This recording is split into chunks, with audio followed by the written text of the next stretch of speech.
As you grow older, there's always a certain memory that you cherish more than others. About 10 years ago, it was when my brother and I went to go visit my aunt in Denver, Colorado. The trip was special for me for many reasons. This would be the first time I've ever been on a plane, the first time I've ever been leaving the state, as well as some of the activities that we had planned.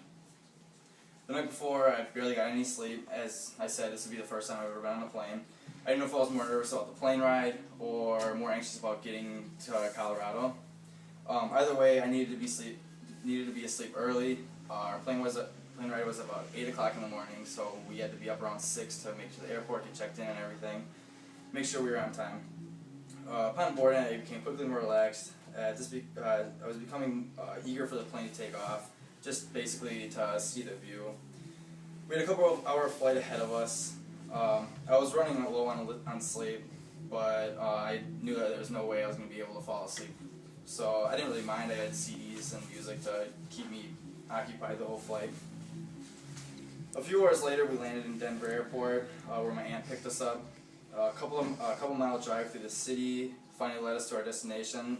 It wasn't really in the city, and it wasn't really up in the mountains. It was right on the border.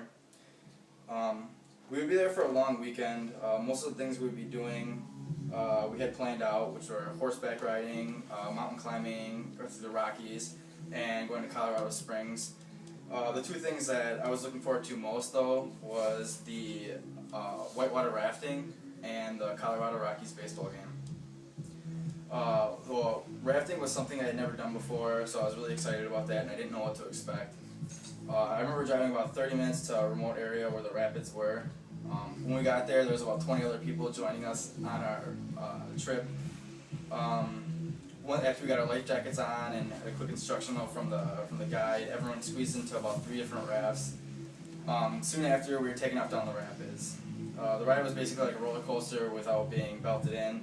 At times I felt kind of nervous, like you were going to fly out of the boat, but I guess that was part of the rush.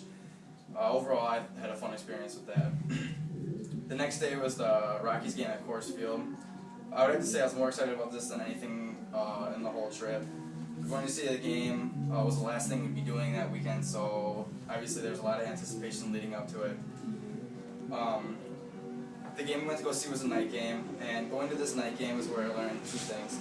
One, Denver's mosquito problem is nowhere near as bad as Wisconsin's mosquito problem. I remember sitting through the whole night game and being shocked that I didn't have to deal with any pesky mosquitoes all night long. And 2, other cities don't tailgate like they do in Milwaukee. Instead, you head to the game a little bit before the game starts. You park, you get to your seats, and shortly after the game will start. The game ended with the Rockies taking a loss, but I really didn't care. I was more glad to actually be in the game in the first place. Before I knew it, we were heading back to Wisconsin. The long weekend had gone by faster than I expected, but it was a nice getaway from the